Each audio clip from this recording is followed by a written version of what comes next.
Les Yvelines, terre de talent littéraire, encore un exemple aujourd'hui. Yves Livre, avec Le Pavé du Canal, votre librairie indépendante à Montigny-le-Bretonneux. Bonjour Julien Lenoir. Bonjour. L'exemple d'aujourd'hui, bien c'est vous. Vous êtes écrivain amateur. Mais alors attention, écrivain amateur qui est tout jeune, je sais même pas votre âge. 42. Donc très jeune. Non mais vous avez déjà 9 livres à votre palmarès, c'est ça allons nous dire, alors que vous n'êtes pas professionnel.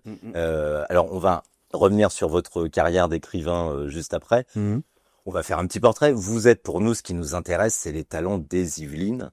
Et donc vous habitez Plaisy. C'est ça. Et vous travaillez à la mairie de Plaisy. C'est ça aussi. On peut le dire, c'est pas. Oui, il n'y a pas de souci. C'est pas confidentiel. Non, il n'y a pas de confidentialité. Donc voilà, vous travaillez, vous avez le service public à cœur, et donc chez vous le soir, tard, la nuit ou le week-end, je ne sais pas. Le matin, tôt le matin. Tôt le matin. Ouais, plus tôt le matin. Donc vous êtes plus team Amélie Nothomb qu'autre chose. Exactement. Parce qu'elle, elle se lève très tôt le matin et elle écrit pareil. tous les matins. Moi, c'est pareil. Exactement. Donc 9 romans auto-édités qui sont absolument, enfin c'est des vrais romans, je veux dire, c'est pas n'importe quoi. Et là, le dernier en date, c'est Les Affluents sombres, Julien Lenoir, qui est sorti. C'est une auto-édition. Ouais. Je l'ai lu, c'est vraiment très très bien. Mais avant ça, parlez-moi un petit peu d'où ça vous est venu un petit peu cette passion de l'écriture, de la littérature. Je pense, d'après ce qu'on s'est dit, qu'à la base, c'est surtout la lecture. Vous êtes un gros lecteur. Oui, je suis un gros lecteur, mais j'aime aussi écrire depuis que je suis petit. En fait, j'ai toujours aimé écrire des poèmes. Voilà, depuis que j'ai appris à lire très tôt, en fait. Mes parents m'ont appris à lire très tôt, avec la méthode Boscher à l'époque. D'accord. Donc voilà, c'est vers 4 ans, 4 ans et demi, j'ai appris à lire. Donc du coup, j'ai été très très intéressé très tôt à la lecture. Et puis l'écriture, c'est venu après. J'ai commencé quelques poèmes, des petites nouvelles quand j'étais plus petit. Ouais. Et il y a vraiment que depuis le confinement, en fait, où j'ai sauté le pas. D'accord. Donc Voilà. le confinement, encore une fois, Voilà. a permis de faire émerger un nouveau talent. Comme Donc le premier livre est sorti en 2021, tout à fait. C'est ça, exactement, juste après le confinement, en fait, exactement. Parce que vous aviez besoin de temps, et donc là, vous en avez eu, c'était ça? Exactement, j'avais besoin de temps, j'avais besoin de concentration aussi. C'était une période qui était très anxiogène et qui était aussi très calme d'un point de vue dehors, hein. C'était très calme, il y avait voilà. Et puis pour me délivrer un peu de toute cette anxiété qui me rongeait pendant cette période, je me suis mis à écrire. D'accord. Et c'est là que j'ai vraiment réussi à faire aboutir en fait ma première histoire. Donc c'était une thérapie. C'était une thérapie. D'accord. Ça l'est toujours. Et à quel moment vous vous êtes dit, ça y est, je suis écrivain? À quel moment on se dit, parce qu'il doit y avoir des tunnels d'inquiétude où on se dit, bon, on n'est pas bon là, c'est pas bon. Vous tout de suite, vous avez senti qu'il y avait quelque chose et qu'il y avait quelque chose à travailler et que c'était vraiment votre art, parce que vous avez fait de la musique aussi. Ça. Comment ça s'est passé? En fait, j'ai fait de la musique pendant pas mal de temps, mais c'est vrai que j'écrivais et ça me suffisait pas. Et du coup, je me suis jamais vraiment dit tout de suite que j'étais écrivain. C'est quand j'ai commencé à rencontrer des gens, à avoir le retour des gens aussi, des retours positifs, aussi bien positifs que négatifs aussi.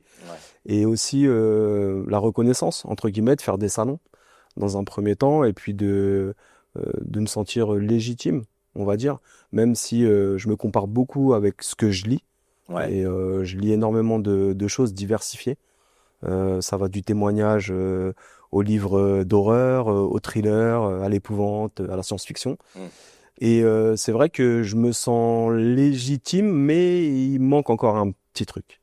Voilà, pour que ça soit vraiment au top. Et votre objectif, là, vous en avez un ou pas?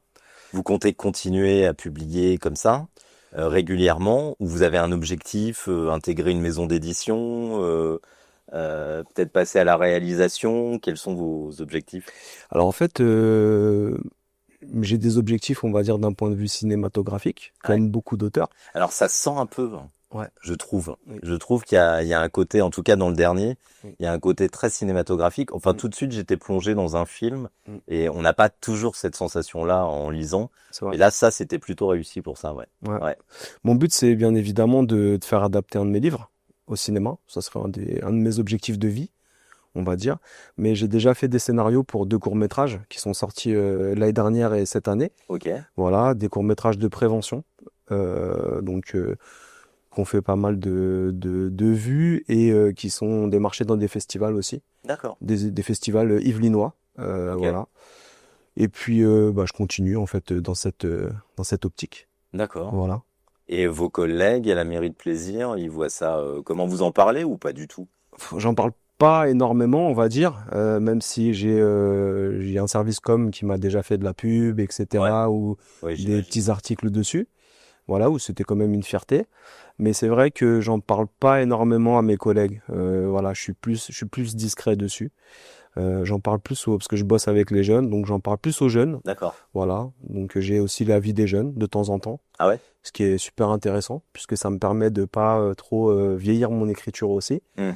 et puis de rester, on va dire, dans la tendance entre guillemets. Ouais, en phase avec Voilà. l'époque, ouais. Exactement. Mm. Voilà. Et qui peut s'autoriser à dire qu'il aime pas ou qu'il aime bien dans votre famille, vos amis, ça va, vous avez vous n'êtes pas trop rancunier quand on vous dit que Non. c'est... Non, du tout. Au contraire, moi, ça me pousse à persévérer.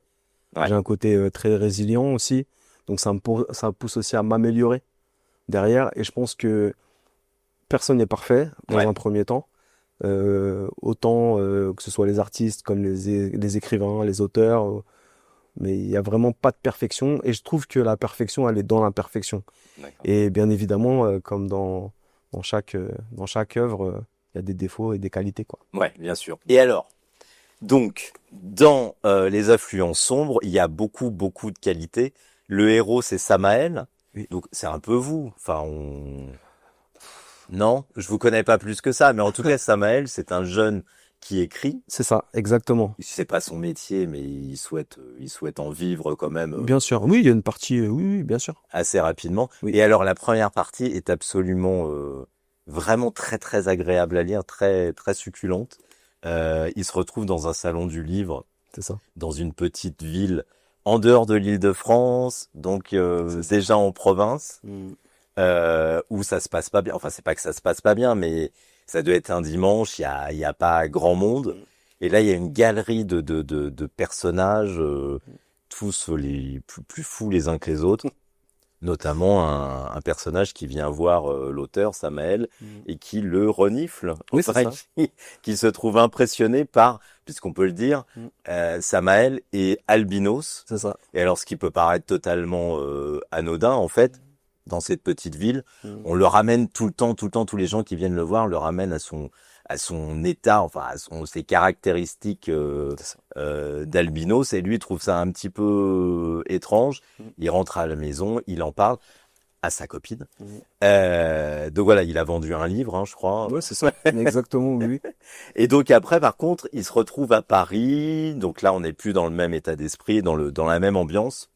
On se retrouve dans une galerie beaucoup plus hype. Et là, il va faire la rencontre de Joline, Oui. qui est une jeune femme qui n'a strictement rien à voir avec lui a priori. Mm. Mais très vite, les ponts vont se suspendre, enfin se toucher entre eux.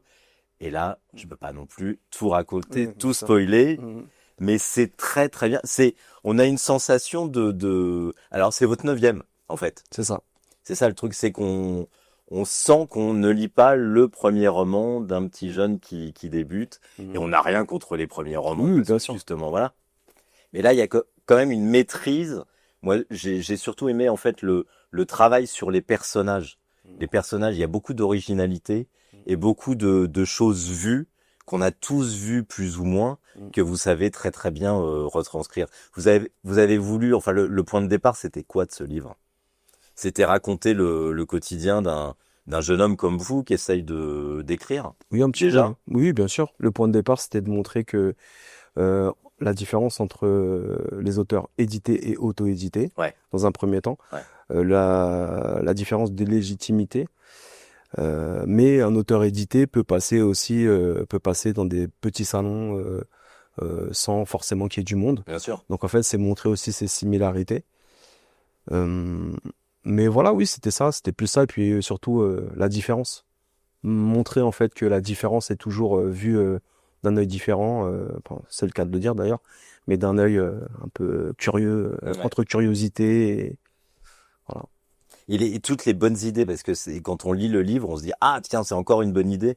C'est des choses que vous notez au quotidien dans la vie de tous les jours ou comment vous travaillez? Ou est-ce que vous vous mettez vraiment devant une table, un ordinateur ou un stylo papier, j'en sais rien. Et voilà, il y a un flow comme ça, il n'y a pas de travail de recherche avant, de collecte, d'infos. Si, Comment vous travaillez vous? Moi, je fais pas mal de recherches et je lis beaucoup, comme je vous ai dit, donc je m'inspire aussi. Parce qu'on s'inspire tous de chacun. Mais il y a pas mal de recherches, bien évidemment, pour que ça soit un maximum cohérent, que ça soit un univers cohérent. C'est pas facile d'écrire sur des protagonistes différents. Voilà, c'était vraiment un désir de ma part de donner une originalité à mon personnage principal, puisque c'est quelque chose qu'on voit pas souvent en littérature. Et c'était aussi, voilà, beaucoup de recherches. Je veux dire que j'ai fait énormément de recherches quand même. En termes de culture, en termes d'histoire. Ouais, il y a des références littéraires, il y a le Méridien de sang. Exactement, notamment. que j'ai beaucoup aimé, qui est très dur à lire, mais que j'ai beaucoup aimé. Qui est vraiment dur à lire. Je suis ressorti. Et vous faites un plan ou pas du tout? Parce que ça, c'est vraiment dans les écrivains, chaque fois que je demande, il y a vraiment l'équipe, je fais un plan, et l'équipe, je ne fais pas de plan. Non, j'ai aucun plan. J'ai mes personnages. Et vous avez des idées de scène par contre, peut-être. Toujours des idées de scène. Et j'essaye de détailler un maximum en fait mes personnages. Je pars avec des personnages qui ont déjà des caractéristiques que je connais bien, comme si je vivais avec eux en fait. Et quand j'écris, je vis vraiment avec mes personnages. C'est-à-dire que mes scènes sont vraiment vécues. Dans ma tête en tout cas. D'accord. Voilà. Heureusement que c'est-à-dire qu'elles se déroulent dans votre tête. Oui. D'accord. Clairement. C'est pas figé, quoi. C'est vraiment, c'est du cinéma dans la tête. Exactement. Ouais. Je m'imagine chaque passage et je le détaille. J'essaie de le détailler, mais pas trop l'alourdir non plus. D'accord. Voilà. Alors, donc, comme je disais, donc, c'est le 9e, il y en a beaucoup. Il y a Futark. C'est ça. C'est ça? Il y a celui-là aussi qui est l'un de vos précédents livres. Là, c'est une dystopie. Là, on est vraiment dans de la science-fiction. Oui. Là, alors que le précédent, on n'est pas sur un policier, on est sur un thriller, on va dire ça comme ça. Donc vous touchez un petit peu à tout. Oui. Et alors, ce qui est très important, et ça c'est une thématique qui revient quand même de plus en plus quand on discute avec les écrivains, et on en a parlé, c'est que, par exemple, la couverture du dernier est très belle, et c'est 100%, c'est marqué derrière, c'est 100% sans IA. Exactement. C'est-à-dire que les gens qui achètent vos livres, ils le savent. Oui. L'histoire, l'écriture n'a pas été menée par l'IA. 0%.